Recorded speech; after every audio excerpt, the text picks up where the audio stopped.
هفدمی وان پیشکتن و بویر هنداویه لسوریه حکومتا و گوهیز آل شامه پلان دکه کوپره نو با سوریه چا بکه چیکه.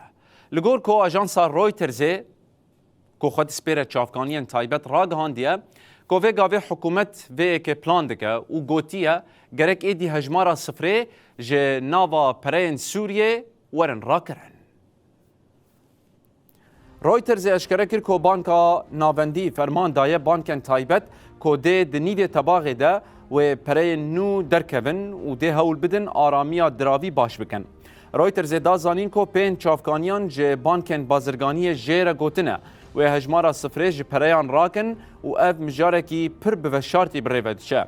اروکی گوتنه کو سوریه به کمپانیای گوزناک آر روس را الهف کریه دا کو پره نو چا بکه و اول هف کرند دما سردان شانده شامه با روسیای چه بویه.